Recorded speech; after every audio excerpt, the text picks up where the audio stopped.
நீங்க பார்க்கலாம் ரமலானுக்கு அவர்கள் தயாராகி கொண்டிருக்கிறார்கள். தற்போது இரண்டாம் கட்ட பேச்சுவார்த்தைகள் கெய்ரோவில் எகிப்தினுடைய தலைநகர்ல ஆரம்பிக்கப்பட்டிருக்கின்றன என்கிற செய்திகள் வெளியாகி கொண்டிருக்கிறது. அமெரிக்க ஜனாதிபதி டொனால்ட் ட்ரம்புக்கு முன்பதாகவே அவருடைய காசாவிலிருந்து காசா மக்களை வெளியேற்றும் மிக மூர்க்கத்தனமான தவறான திட்டத்தை நெத்தி பொட்டுல அடிச்ச மாதிரி என்ன பண்ணிட்டாருன்னா மறுத்து பதில் சொல்லி இருக்கிறார். இஸ்ரேலிடத்தில் UNRWA தடையை நீங்கள் உடனடியாக நீக்க வேண்டும் என்கிற ஒரு கோரிக்கையை கத்தாருடைய மன்னர் முன்வைத்திருக்கிறார். கத்தாருடைய அரசு முன்வைத்திருக்கிறது. இந்த கோரிக்கையை பொறுத்தவரையில் எல்லா நாடும் தான் இப்படி கோரிக்கை வைக்கும் நீங்க நினைக்கலாம். மற்ற நாடுகள் இந்த விவகாரத்தில் கோரிக்கை வைப்பதற்கும் கத்தார் கோரிக்கை வைப்பதற்கும் மிக முக்கியமான வித்தியாசம் இருக்கிறது. என்னன்னா சவுத் ஆப்பிரிக்கா, தென்னாப்பிரிக்கா, மலேசியா, கொலம்பியா ஆகிய 3 நாடுகளும் ஒன்றிணைந்து ஒரு ஒப்பந்தத்தில் கையெழுத்திட்டிருக்கிறார்கள்.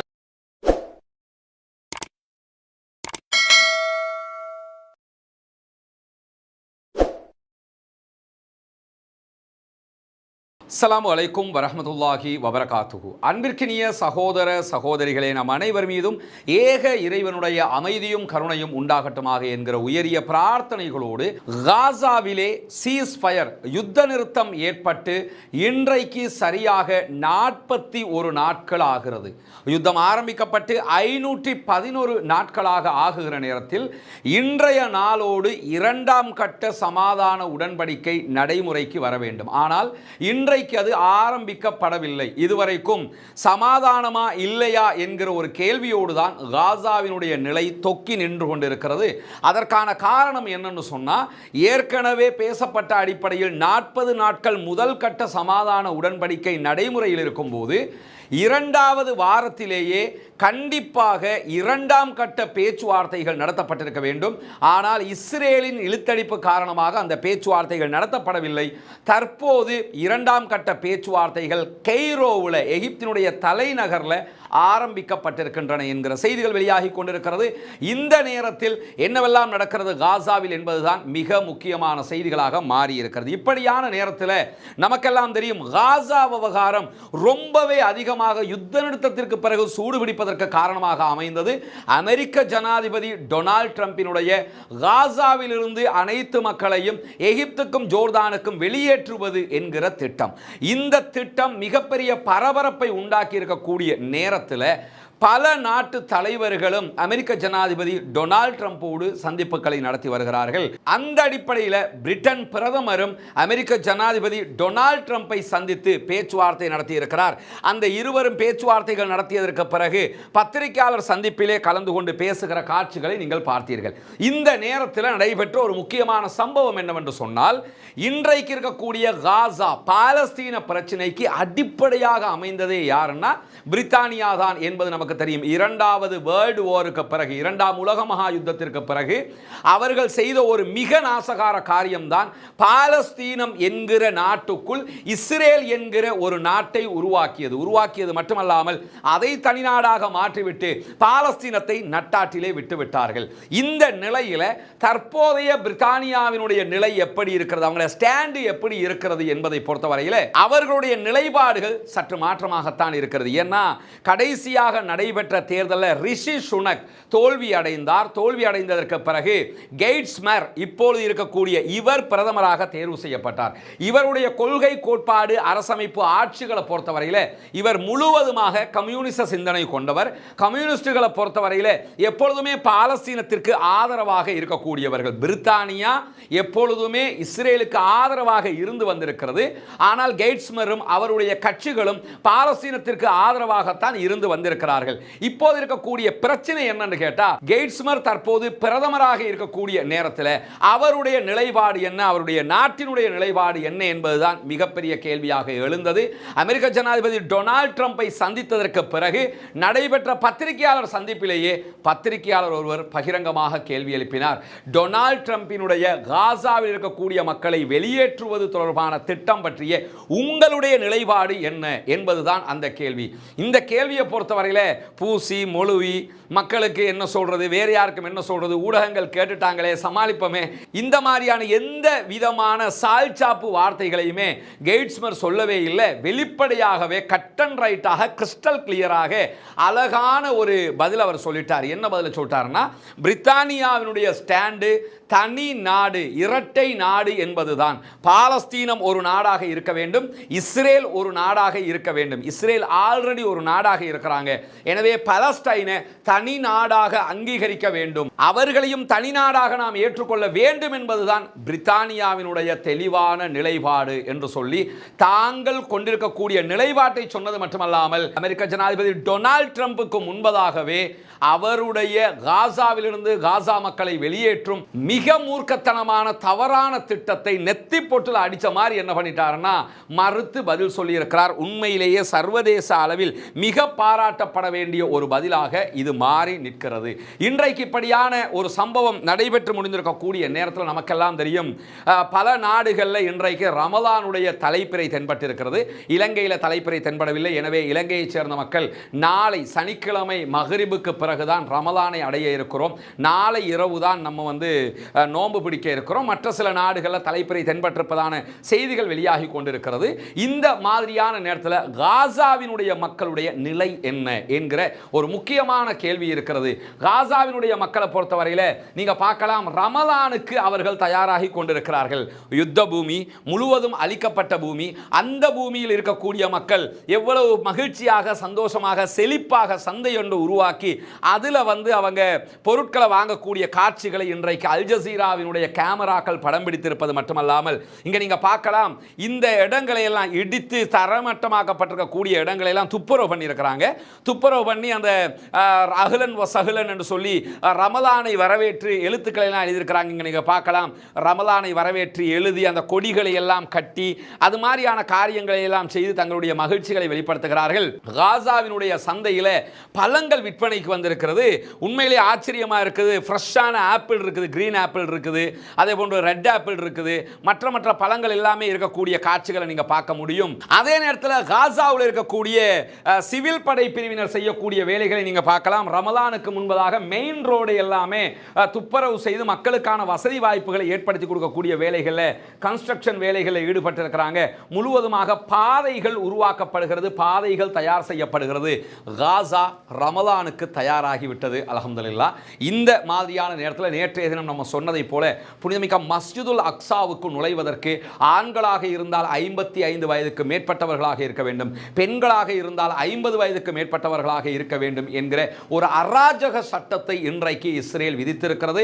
பல அரபு நாடுகளும் இதை கண்டித்திருந்தாலும் இதை நீக்குவதற்கான எந்த முயற்சிகளும் இல்லை என்பதுதான் கவலைக்குரிய, வருத்தத்திற்குரிய செயல்பாடாக இருக்கிறது. இப்படியான நேரத்தில் இன்றைக்கு வெளியாகி இருக்கக்கூடிய இன்னொரு முக்கியமான செய்தி என்னன்னா, UNRWA என்கிற ஐநாவினுடைய பாலஸ்தீனத்திற்கான உதவி மையம். இந்த மையத்திற்கான செயல்பாடுகளை வெஸ்ட் பேங்க்ல, காசா உள்ளிட்ட பல பகுதிகளிலும் தடை செய்வதாக இஸ்ரேல் அறிவித்திருக்கிறது. இஸ்ரேலுடைய இந்த அறிவிப்பினால நிறைய பிரச்சனைகள் உருவாகி இருக்கு. அந்த மக்களுக்கு கிடைக்க வேண்டிய நிவாரணங்கள் கிடைக்காமல் இருக்கக்கூடிய நேரத்தில் இன்றைய தினம் இஸ்ரேலிடத்தில் UNRWA-க்கான தடையை நீங்கள் உடனடியாக நீக்க வேண்டும் என்கிற ஒரு கோரிக்கையை கத்தாருடைய மன்னர் முன்வைத்திருக்கிறார், கத்தாருடைய அரசு முன்வைத்திருக்கிறது. இந்த கோரிக்கையை பொறுத்தவரையில் எல்லா நாடும் தான் இப்படி கோரிக்கை வைக்கும்னு நீங்கள் நினைக்கலாம். மற்ற நாடுகள் இந்த விவகாரத்தில் கோரிக்கை வைப்பதற்கும் கத்தார் கோரிக்கை வைப்பதற்கும் மிக முக்கியமான வித்தியாசம் இருக்கிறது. என்னன்னா, கத்தார் விவகாரத்தில் எப்பொழுதுமே இஸ்ரேல் ஒரு நெகிழ்வு போக்கை கடைபிடிக்கும். இந்த சமாதான உடன்படிக்கையை கூட கத்தார் முன்னெடுத்த நேரத்தில் அவர்கள் அதை ஏற்றுக்கொண்டிருந்ததை எல்லாம் நம்ம பார்த்திருக்கிறோம். அந்த அடிப்படையில் கத்தார் இந்த கோரிக்கையை முன் வச்சிருக்கிறாங்க. பொறுத்திருந்து பார்ப்போம் இஸ்ரேல் என்ன செய்ய போகிறது என்பதை.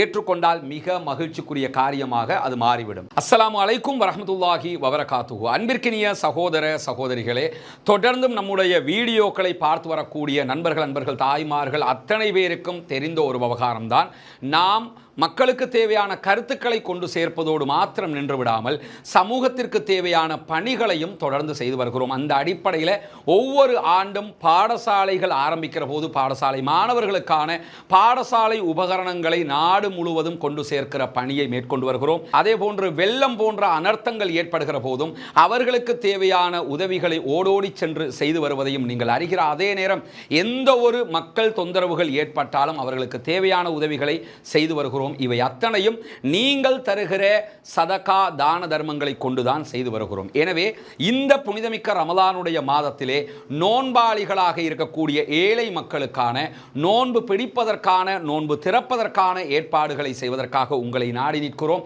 அந்த மக்களுக்கான உதவிகளை செய்வதற்காக இறைவனுக்காக வாரி வழங்குங்கள் என்கிற கோரிக்கையை தான் இந்த வீடியோவினூடாக முன்வைக்க இருக்கிறோம். ஏன்னா நம்ம அத்தனை பேர் 3 வேளை உணவுகளை ரொம்ப மகிழ்ச்சியாக உண்டு நோன்புகளை பிடிக்கிற நேரம் ஒரே ஒரு வேளை நோன்பு பிடிப்பதற்கு கூட உணவில்லாமல் கஷ்டப்படுகிற சகோதரர்கள் நிறைய பேர் இருக்கிறார்கள். நோன்பு நெருங்குகிற போதே எங்களை ஏதாவது இடத்துல சேர்த்துக்கிறங்க, எங்களை மறந்துடாதீங்க, எங்களுக்கான உதவிகளை செய்ய முடியுமா என்று வெளிப்படையாக கோரிக்கை வைக்கக்கூடிய பல சகோதரர்களை நம்ம பார்க்கிறோம். பொருளாதாரத்தில் அவர்கள் அப்படியான ஒரு நிலையில் இருக்கிறதுனால தான் கேட்கிறாங்களே தவிர அவர்களுக்கு கேட்க வேண்டும் என்கிற எந்த ஒரு ஆசையும் கிடையாது. எனவே அந்த மக்களுக்கு தேடி சென்று உதவ வேண்டிய கடமை நமக்கெல்லாம் இருக்கிறது. நபிகள் நாயகம் ஸல்லல்லாஹு அலைஹி வஸல்லம் அவர்கள் அதைத்தான் நமக்கு காட்டியும் தந்திருக்கிறார்கள். அல்லாஹ்வுடைய தூதர் ஸல்லல்லாஹு அலைஹி வஸல்லம் அவர்களிடத்தில் இஸ்லாத்திலேயே மிகச்சிறந்த காரியம் எது என்று கேட்கப்படுகிற போது பசித்தவர்களுக்கு உணவளிப்பது என்றார்கள். எனவே பசித்தவர்களுக்கு உணவளிக்கிற இந்த நட்பணியிலே நாம் அத்தனை பேரும் இணைந்து கொள்ள வேண்டும் என்பதோடு அல்லாஹ்வுடைய தூதர் ஸல்லல்லாஹு அலைஹி வஸல்லம் அவர்கள் சொன்னார்கள், இத்தகுன்னார வலவ் பிஷிக்கி தம்ரா, ஒரே ஒரு பேரிச்சம்பழத்தினுடைய துண்டு இருந்தால் கூட அதை கொடுத்தும் நீங்கள் நரகத்தை விட்டும் பாதுகாப்பு தேடிக்கொள்ளுங்கள் என்றார்கள். நரகத்தை விட்டு பாதுகாப்பு தேடுகிற மாதத்தை நாம் அடைய இருக்கிறோம். அநேகமாக இந்த வீடியோவை பார்க்கிற நேரத்தில் நாம் ரமலானை அடைந்திருக்கலாம் அல்லது நாளை அடைவதற்கு வாய்ப்பு இருக்கிறது.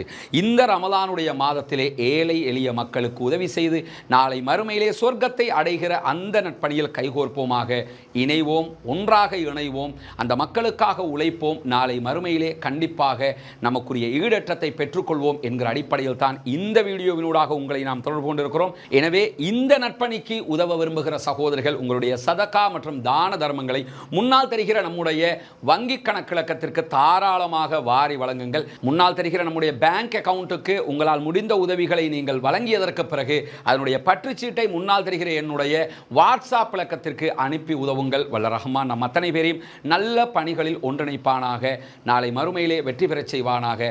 இந்த ஏழை எளிய மக்களுக்கான பணியிலே நாம் அத்தனை பேரும் ஒன்றிணைவோம், சதகாக்களை செய்வோம், பகிர்ந்தளிப்போம், நாளை மறுமையிலே வெற்றி பெறுவோம். நிலைமை இப்படி இருக்கிற போது இன்றைக்கு இஸ்ரேலிய அதிகாரிகளுடைய தலையிலும் இஸ்ரேல் பிரதமர் பெஞ்சமின் நெத்தன்யாகுவினுடைய தலையிலும் மிகப்பெரியதொரு இடி விழுந்த செய்தி இன்றைக்கு வெளியாகி இருக்கிறது. அது என்ன செய்தி என்று சொன்னால், அக்டோபர் 7, 2023 அன்று இஸ்ரேலுக்குள் புகுந்து பாலஸ்தீன விடுதலை போராட்ட இராணுவம் மாபெரும் தாக்குதலை நடத்தியிருந்தது. இந்த தாக்குதலை எப்படி நடத்த முடிந்தது, இதை தடுப்பதற்கு இஸ்ரேலிய இராணுவம் எதுவும் செய்யாதது ஏன் என்கிற மிகப்பெரிய கேள்வி எழுந்த நேரத்தில் அது தொடர்பான ஒரு பரந்துபட்ட விசாரணை நடத்தப்பட்டு கொண்டிருந்தது. அந்த விசாரணையினுடைய முடிவு இன்றைக்கு வெளியாகி இருக்கிறது.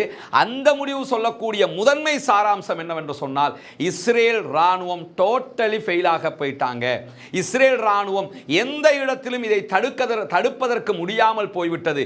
இஸ்ரேல் ராணுவம் தோற்றுவிட்டது, இஸ்ரேலுடைய காவல்துறை தோற்றுவிட்டது, இஸ்ரேலுடைய உளவுத்துறை மொசாது அண்ட் ஷின்பத் ஆகிய அத்தனை பேருமே தோல்வி அடைந்திருக்கிறார்கள் என்கிறது இன்றைக்கு வெளியாகி இருக்கக்கூடிய அக்டோபர் 7 தொடர்பான முழுமையான விசாரணை அறிக்கை. அது மட்டுமல்லாமல் இந்த விசாரணை அறிக்கையை பொறுத்தவரையில எப்படி இந்த தாக்குதல் நடத்தப்பட்டது என்று சொல்லி இஸ்ரேல் ஒரு முடிவுக்கு வந்திருக்கிறாங்க. எப்படி நாங்க நடத்தினோம்னு பாலஸ்தீன விடுதலை அமைப்பு தனியா சொல்லிட்டாங்க. ஆனா இஸ்ரேல் தன்னுடைய விசாரணையில என்ன எல்லாம் சொல்றாங்கன்னு பார்த்தீங்கன்னு சொன்னா, அக்டோபர் 7 இஸ்ரேலிய ராணுவம் குடிமக்களை, தன்னுடைய மக்களை பாதுகாப்பதில் அவர்களுடைய பணியை நிறைவேற்றவில்லை. பாலஸ்தீன விடுதலை ராணுவத்தினுடைய நோக்கங்களை இஸ்ரேல் தவறாக புரிந்து கொண்டிருக்கிறது. அது எப்படி தவறாக புரிந்து கொண்டிருக்கிறது சொன்னா, பாலஸ்தீனிய ராணுவத்தை பொறுத்தவரையில அவங்க எந்த ஒரு அச்சுறுத்தலையும் நமக்கு தர்றதுக்கு வாய்ப்பில்லை, நம்மளை தாக்குறதுக்கு வாய்ப்பில்லை என்று சொல்லி அவங்க தவறாக கணித்திருந்ததாக இன்றைய அறிக்கை சொல்வது மட்டுமல்லாமல், இஸ்ரேலோடு ஒரு மிகப்பெரிய யுத்தத்தை நடத்துவதற்கு அவர்கள் தயாராக மாட்டார்கள் என்று இஸ்ரேலிய ராணுவம் நினைத்திருந்ததாக, கணித்திருந்ததாக அறிக்கை சொல்கிறது. ஆனா நடந்தது என்ன, மிகப்பெரிய ஒரு யுத்தத்துக்கு தயாராகத்தான் அவங்க அந்த தாக்குதலை நடத்தி இருக்கிறாங்கிறது தெரியுது. அது மட்டுமல்லாமல் இஸ்ரேலுடைய உயர் தொழில்நுட்ப எல்லை கடவைகளை தாண்டி பாலஸ்தீனிய ராணுவம் இஸ்ரேலுக்குள் வர முடியாது என்று இஸ்ரேல் உறுதியாக நம்பி இருந்தது. ஏன்னா இஸ்ரேல் காசா பார்டரை நீங்க எடுத்துக்கிட்டீங்கன்னா அந்த பார்டரில் முழுவதுமாக செவரு எழுப்பி இருப்பாங்க. செவருக்கு பின்னாடி மிகப்பெரிய இரும்பு கம்பிகள் இருக்கிறது, கரண்ட் வேலிகளாக அது இருக்கிறது. நம்ம ஊர்ல எல்லாம் யானை வராமல் கரண்ட் வேலி போடுவாங்க, மனிதர்களுக்கு அதனால் பாதிப்பு வராது. யானையை கொஞ்சம் ஷாக் ட்ரீட்மெண்ட் கொடுக்கும், யானையும் செத்து போகாது, ஷாக் ட்ரீட்மெண்ட் கொடுக்குற விதமாகத்தான் அதை அமைச்சிருப்பாங்க. இதுதான் நமக்கு தெரியும். ஆனால் காசா எல்லையை நம்ம எடுத்துக்கிட்டோம்னா அவங்க பவர் எல்லாம் செட் பண்ணி அதுக்கேற்ற மாதிரி வேலிகள் எல்லாம் அமைச்சிருப்பாங்க. இந்த உயர் தொழில்நுட்ப வேலியை பொறுத்தவரை வெறும் பவர் மட்டும் இருக்காது, கரண்ட் மட்டும் அதில் இருக்காது. யார் உள்ள நுழையிறதுக்கு முயற்சி பண்ணினாலும் அதை உடனடியாக கண்காணிக்கிற விதமாக 24 மணி நேரங்கள் இயங்கக்கூடிய உயர் தொழில்நுட்பங்கள் எல்லாம் அதில் செட் பண்ணித்தான் அவங்க கண்காணிச்சுக்கிட்டு வந்தாங்க. ஆனால் அதை மீறி பாலஸ்தீன ராணுவம் உள்ளே வர முடியாது என்று நினைத்திருந்தார்களாம். ஆனால் அவர்கள் உள்ளே நுழைந்திருக்கிறார்கள் என்கிறது ஆய்வு அறிக்கை. அது மட்டுமல்லாமல் அக்டோபர் 6ஆம் தேதி தாக்குதல் நடத்துவதற்கு முதல் நாள், அக்டோபர் 7 தான் தாக்குதல் நடக்குது, தாக்குதல் நடத்துவதற்கு முதல் நாள் அக்டோபர் 6ஆம் தேதி உள்ளூர் நேரப்படி காசா இஸ்ரேல் நேர பிரகாரம் இரவு 9 மணி முதல் பாலஸ்தீன விடுதலை ராணுவம் வழக்கத்திற்கு மாறான செயல்பாடுகளில் ஈடுபட தொடங்கியதை இஸ்ரேல் அறிந்திருந்தது. ஏதோ செய்ய போறாங்கிறத அவங்க தெரிஞ்சிருக்கிறாங்க. வளமையில இப்படி இருக்க மாட்டாங்களே, ஏதோ பண்ணிக்கிட்டு இருக்கிறாங்களே என்கிறத அவங்க கண்காணிச்சதாக சொல்றாங்க. இது உண்மையா பொய்யாங்கிறது தெரியல. சில நேரங்களுக்கு நாங்கள் எல்லாம் பார்த்துக்கிட்டு தான் இருக்கிறோம், நாங்களாம் எப்படி தெரியுமாங்கிறது கூட சொல்லலாம். அப்படி தெரிஞ்சிருந்தா அவங்க தடுத்துக்கிறதுக்கு தான் வாய்ப்பு இருக்குது. ஆனால் தடுக்கலை, ஆனாலும் எங்களுக்கு தெரிஞ்சிருந்துச்சு அப்படிங்கிறாங்க. தெரிஞ்சிருந்து தடுக்கலைங்கிறதா மிகப்பெரிய குற்றமாகவே தற்போது அந்த மக்கள் போராட்டமே நடத்தி கொண்டிருக்கிறார்கள். அது மட்டுமல்லாமல் அவங்க சில வேலைகளை செய்யும் போது இவங்க என்ன நினைச்சாங்களாம்னா, பலஸ்டைன் ராணுவம் ஏதோ பயிற்சி எடுக்கிறாங்க, ஏதோ அவங்க ஒரு சின்ன அளவில் தாக்குதல் நடத்துறதுக்கு ரெடி ஆகிறாங்க போல, வெஸ்ட் பேங்க்ல மாதிரி எதையாவது ஒரு தாக்குதல் நடத்துறதுக்கு அவங்க திட்டமிடலாம் என்றுதான் நாங்கள் நினைத்துக் கொண்டிருந்தோம். அத்தோடு இஸ்ரேலுடைய உளவுத்துறை அதே போன்று இஸ்ரேலிய ராணுவ அதிகாரிகள் அக்டோபர் 7ஆம் தேதி அதிகாலை 3 மணி முதல் 5 மணி வரைக்கும் மிகப்பெரியதொரு அவசர மீட்டிங்கை நடத்திக்கிட்டு இருந்தாங்க. என்னன்னா 6ஆம் தேதியே பலஸ்டைன் ராணுவம் எதையோ செய்ய போறாங்கிற உள்ளுணர்வு இவங்களுக்கு வந்துருச்சான். பார்த்தாங்களாம், முடிவெடுத்தாங்களாம். என்னன்னா பெரிய அட்டாக் எல்லாம் பண்ண மாட்டாங்க, சில நேரம் வெஸ்ட் பேங்க்ல அட்டாக் பண்ணுவாங்கடா. வெஸ்ட் பேங்க்ல அட்டாக் பண்றதுக்கு காசாவில் ஏன்டா ட்ரைனிங் எடுக்கிறாங்க? யோசிக்க வேணாமா? கேட்கிறவன் கேனையனா இருந்தா கிணத்துக்குள்ள திமிங்கிலம் என்று சொன்னாலும் சொல்லுவாங்க, சொல்லுவோமா இல்லையா? அந்த மாதிரி இந்த அறிக்கை இருக்குது. காசாவுக்கும் வெஸ்ட் பேங்குக்கும் தொடர்பே கிடையாது. பங்கர் வழியாகத்தான் போனா போகணும், இல்லைனா வேறு வழியாகத்தான் போனா போகணும். அப்படி இருக்கும்போது இங்க ட்ரைனிங் எடுத்துட்டு அங்க போறாங்க, அங்கதான் ஆல்ரெடி ஆள் இருக்குது அவங்களுக்கு. அப்படி இருக்கும்போது எதுக்கு இங்க ட்ரைனிங் எடுத்துட்டு அங்க போறாங்க? ஆனா இது அறிக்கையில் என்ன சொல்றாங்கன்னா, அப்படி நாங்க நினைச்சிருந்தோம். சரி, அப்படி நினைச்சிருந்தா இது ஒரு சின்ன விஷயம்னு நினைச்சிட்டீங்க. சின்ன விஷயம்னு நினைச்சதுக்காக அக்டோபர் 7ஆம் தேதி காலையில் 3 மணிலேருந்து 5 மணி வரைக்கும் ஒரு பெரிய மீட்டினே போட்டுக்கிட்டு இருந்தாங்களாம். அப்போ எதுக்கு மீட்டிங் போட்டிய? சின்ன விஷயத்துக்கு அவ்வளோ பெரிய மீட்டிங் எதுக்கு? அப்படின்னா இவங்களுக்கு இந்த சம்பவமே தெரியலை. இவங்க கண்ணில் மண்ணை தூவி தான் முழுக்க நடந்திருக்குது. இப்போ என்னன்னா, எங்களுக்கு தெரியும் ஆனால் தெரியலை, தெரியும் ஆனால் தெரியலைன்னு சொல்லி நமக்கு கம்பி கட்டுற வேலையை பார்க்குறாங்க. இது கம்பி கட்டுகிற அறிக்கையை தவிர நிஜமான உண்மையான தகவல் கிடையாதுங்கிறதுக்கு இதுவெல்லாம் ஆதாரமாக இருக்கிற அதே நேரத்தில் நீங்கள் பார்த்தீங்கன்னா இஸ்ரேலுடைய ஹாரெட்ஸ் செய்தி நிறுவனம் வெளியிட்டிருக்க அறிக்கையில் என்ன சொல்றாங்கன்னா, ராணுவம் எந்த விதமான அவசரத்தையும் காட்டாம இருந்தாங்க. பாலஸ்தீனம் இஸ்ரேலோட ஒரு பெரிய வாருக்கு வரமாட்டாங்கன்னு அவங்க நினைச்சுக்கிட்டு இருந்தாங்க. அந்த மாதிரியான ஒரு எண்ணம் இருந்த நேரத்தில் தான் இவங்க ஒன்றும் பண்ணாம இருந்தாங்க. ஆனால் அக்டோபர் 6 அதே போன்று அக்டோபர் 7ஆம் தேதிகளில் இவங்க செஞ்ச வேலையை என்னன்னா, பாலஸ்தீன விடுதலை ராணுவத்தினுடைய மூத்த அதிகாரிகளை கண்காணித்துக் கொண்டிருந்தார்கள். ஒரு பக்கம் தாக்குதல் நடத்துறதுக்கு இது மாதிரி ட்ரைனிங் எடுக்கிறாங்களே என்றெல்லாம் செய்தி வந்துச்சான். ஆனாலும் பாலஸ்தீன விடுதலை ராணுவத்தினுடைய மூத்த தளபதிகள் அதிகாரிகள் அவங்க என்ன பண்ணிக்கிட்டு இருக்கிறாங்க என்று தான் இவங்க பார்த்துக்கிட்டு இருந்தாங்க. அவங்களுக்கு பின்னாடி தான் உளவுத்துறை வேலைகள் எல்லாம் பார்த்துக்கிட்டு இருந்தாங்களே தவிர காசாவுக்குள்ள என்ன நடக்குதுங்கிறத கவனிக்கிறதுக்கு போதுமான உளவு தகவல்கள் அவர்களுக்கு கிடைக்கவில்லை. எனவே தான் இந்த தாக்குதலை தடுக்க முடியலை அப்படின்னு சொல்லி முடிச்சிருக்கிறாங்க. முடிச்சது மட்டும் இல்லாமல் அதில் என்ன சொல்லப்படுதுன்னு கேட்டால், அக்டோபர் 7ஆம் தேதி நடைபெற்ற இந்த தாக்குதலை பொறுத்தவரையில் இந்த தாக்குதலுக்கு பெஞ்சமின் நெதன்யாகு இஸ்ரேலுடைய பிரதமர் பொறுப்பேற்க மறுக்கிறார். ஆனால் உலகத்திலேயே அவர் தான் பொறுப்பேற்கணும். சில விஷயங்கள் இருக்குதுங்க. நம்ம நாட்டில் அது நடந்துச்சு. இந்த ஈஸ்டர் அட்டாக் நடந்த டைமில் ஜனாதிபதியாக இருந்தது மைத்ரிபால சிறிசேன. சரியாக இருந்தால் ஆமாம் நான் அதுக்கு பொறுப்புன்னு சொல்லிட்டு பதவி விலகிட்டு போயிருக்கேன்னு அந்த ஆள் கூப்பிட்டு போலீஸ் அதிபர் நீங்கள் பதவி விலகுங்கன்னு கேட்டுக்கிட்டு இருந்தாரு. அதுவே ஒரு பெரிய சர்ச்சையாக மாறிக்கிட்டு போனது. ஏன்னா பதவியை இழக்க விருப்பம் இல்லை. அதில் இந்த மைத்ரிபால சிறிசேன மாதிரி ஆக்கள்லாம் பதவி இழக்க விரும்புவாங்களா? தமிழ்நாட்டில் எடப்பாடிக்கு ஜெயலலிதா இல்லாமல் போனதோட அந்த பதவி கிடைச்சது இல்லையா, அது மாதிரி இங்கேயும் கிடைச்சது. இந்த மாதிரி ஆக்கள் பதவியை விட்டுட்டு போக பார்ப்பாங்களா? அதுலேயும் பெஞ்சமின் நெத்தன்யாகு மாதிரி ஒருத்தன் விட்டுட்டு போவாரா? அவர் என்ன பார்க்குறாருன்னா, நம்ம வந்து பதவியை விட்டு கொடுக்க முடியாது, தோல்வியை ஒப்புக்கொண்டோம்னா ராஜினாமா பண்ண வேண்டி வரும். அதனால தோல்வியை ஒப்புக்கொள்ள மறுக்கிறார். இஸ்ரேலுடைய ராணுவ தளபதி ஹெர்சி ஹலவி ஏற்கனவே தோல்வியை ஒப்புக்கொண்டு விட்டார். ஒப்புக்கொண்ட காரணத்தினால் அவர் மார்ச் 2ஆம் வாரத்தில் பதவி விலகுகிறார். அநேகமா நெக்ஸ்ட் வீக் ஆல் அவுட், வெளியே போயிடுவார். புதிய தலைவரையும் அவங்க புதிய தளபதியையும் அவங்க நியமிச்சிட்டாங்க. அது மட்டுமல்லாம முன்னாள் இஸ்ரேலுடைய பாதுகாப்பு அமைச்சர் யோ கேலண்ட் அவர் என்ன சொல்றாருன்னா, ஒரு சில இடங்களில் நாங்கள் பிளவிட்டு இருக்கோம்னு ஒரு பாதியை ஒப்புக்கொண்டிருக்காரு, பாதியை அவர் ஒப்புக்கொள்ளவில்லை. ஏற்கனவே இஸ்ரேலுடைய உளவு பிரிவு தலைவராக செயல்பட்ட அஹரோன் ஹலீவா ராஜினாமா செய்திருக்கிறார். இப்படி நிறைய விக்கெட் ஆல்ரெடி விழுந்துருச்சு. இந்த அறிக்கைக்கு பிறகு நாளைக்கு நாளன்னைக்கு இன்னும் கூடுதலான விக்கெட்டுகள் விழுவதற்கு வாய்ப்பு இருக்கிறது. இஸ்ரேலுடைய ராணுவத்தின் தெற்கு கட்டளை தளபதியாக செயல்பட்ட எரோன் பிங்கல்மனும் ராஜினாமா செய்திருக்கிறார் என்று இன்றைக்கு செய்திகள் வெளியாகி இருக்கக்கூடிய நேரத்தில் அவங்களோட அறிக்கையில் பலஸ்டைன் ராணுவம் எப்படி தாக்குதல் நடத்தினாங்க, எத்தனை பேர் வந்தாங்கன்னு குறிப்பிட்டிருக்கிறாங்க. இது பலஸ்டைன் ராணுவம் சொல்லக்கூடிய கருத்துக்கு நேர்முரணான கருத்தாக இருக்கு. இருந்தாலும் இரண்டே நம்ம பார்த்துக்கிற வேண்டியிருக்கு செய்திங்கிற அடிப்படையில். அதில் முதலாவது தாக்குதல் விவகாரம் 3 கட்டமாக தாக்குதல் நடத்தப்பட்டதாக சொல்லப்படுகிறது. கிட்டத்தட்ட 5000 பலஸ்டைன் ராணுவ போராளிகள் உள்ளே நுழைந்ததாக சொல்லப்படுகிறது. ஆனால் அப்படியான எந்த அறிக்கையுமே பலஸ்டைன் ராணுவம் சொல்லலை.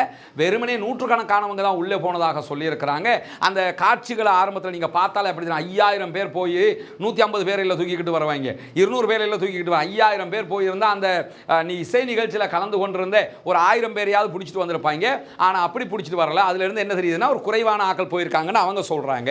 இவங்க என்ன சொல்கிறாங்கன்னா 5000 பேர் போனாங்க. அதில் முதலாவது அலையில் நுழையும் போது பாலஸ்தீன விடுதலை இராணுவத்தினுடைய உயர்மட்ட இராணுவ பிரிவாக இருக்கக்கூடிய நக்பா படைப்பிரிவினுடைய 1000 இராணுவத்தை சேர்ந்தவர்கள் உள்ளே நுழைந்தார்கள் என்று சொல்லப்படுகிறது.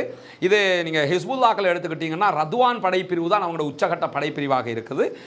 பாலஸ்தீன விடுதலை இராணுவத்தினுடைய உயர்மட்ட இராணுவ பிரிவாக இருக்குது நக்பா படைப்பிரிவு. இந்த யுத்தத்திலே நீங்கள் எடுத்துக்கிட்டீங்கன்னா பெரிய அளவில் அவங்க நேரடி வாருக்கு வரல, 1-to-1 வாருக்கு தான் அவங்க வருவாங்க. பெரிய அளவில் அவங்க கலந்து கொள்ளலை. அப்படி பார்த்தா இந்த ஓரை அவங்க பெருசாக நினைக்கலன்னு அர்த்தம். அது மாதிரியான ஒரு ஸ்பெஷல் படைப்பிரிவு அவங்க. அதில் 1000 பேர் உள்ள நுழைஞ்சாங்கிறாங்க. அது இந்த அறிக்கை பிரகாரம் அவங்களோட அறிக்கை இது. ஆனால் இவங்களோட அறிக்கையை பொறுத்தவரை அப்படிலாம் நாங்கள் நுழையலை, கொஞ்சம் பேர் தான் போனோம்ங்கிறாங்க. ஆனால் இஸ்ரேல் என்ன சொல்கிறாங்கன்னா, இந்த 1000 பேர் நுழைஞ்சு செஞ்ச வேலை என்னன்னா டெக்னிக்கலி எங்களுடைய தொலைத்தொடர்புகளை துண்டித்தது. எங்களுடைய டெக்னிக்கல் ரீதியாக நாங்கள் எப்படி கண்காணிச்சுக்கிட்டு இருந்தோமோ அது எல்லாத்தையுமே அடித்து நொறுக்கினது இந்த படைப்பிரிவு தான். இவங்களுக்கு மட்டும்தான் அந்த அளவுக்கு சக்தி இருக்குது, பவர் இருக்குது அப்படிங்கிறாங்க.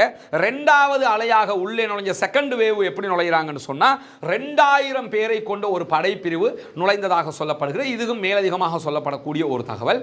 3வது அலையில் பல ஆயிரக்கணக்கான பொதுமக்கள் நுழைந்தார்கள் என்று சொல்கிறாங்க. இதை ஒரு மூளை உள்ளவன் நம்புவானா? முதல்ல பொதுமக்கள் எப்படா நுழைவாங்க? ஒரு மிகப்பெரிய அட்டாக் நடத்துகிறாங்க. அந்த அட்டாக்கு ராணுவம் போய் அட்டாக் பண்ணுவானா? மாப்பிள்ள வாடா போயிட்டு வரும், ஒரு சின்ன வேலை இருக்குது அப்படின்னு கூட்டு போவாங்களா? அப்படி கூட்டு போக வாய்ப்பு இல்லைல்ல. ஆனால் அறிக்கையில் என்ன சொல்கிறான்னா, ஃபர்ஸ்ட்டுக்கு 1000 பேர் நக்பா படை பிரிவில், செகண்டில் 2000 பேர்னா 3000 பேர், 5000 பேரில் மீதி 2000 பேர் பொதுமக்கள் அப்படிங்கிறாங்க. ஏன்னா பொதுமக்களை சுட்டு கொண்டிருக்காங்களே, அதுக்கு காரணமாக சொல்கிறாங்க. இது நம்புற மாதிரி இல்லைன்னா இது எப்படி கம்பி கட்டுற கதைங்கிறத தான் நம்ம பார்க்க வேண்டியிருக்குது. இருந்தாலும் இதை அவர்களுடைய பொதுமக்களை ஏற்றுக்கொள்ளவில்லை. உடனடியாக நெத்தனியாகு பதவி விலக வேண்டும் என்கிற கோரிக்கைகள் முன்வைக்கப்பட்டு கொண்டிருக்கிறது. எனவே நெத்தனியாகு பதவி விலகுவாரா இல்லையா என்கிற கேள்விகள் தொடர்ந்து எழுகிறது. பொறுத்திருந்து பார்ப்போம் என்ன நடக்கப் போகுது. எது எப்படி போனாலும் இந்த சமாதான உடன்படிக்கையினுடைய அடுத்த கட்டமாக இஸ்ரேலுக்குள்ள எலெக்ஷன் நடத்தினா நெத்தனியாகுனுடைய லட்சணம் என்னென்று உலகத்துக்கு தெரிஞ்சிட போகுது.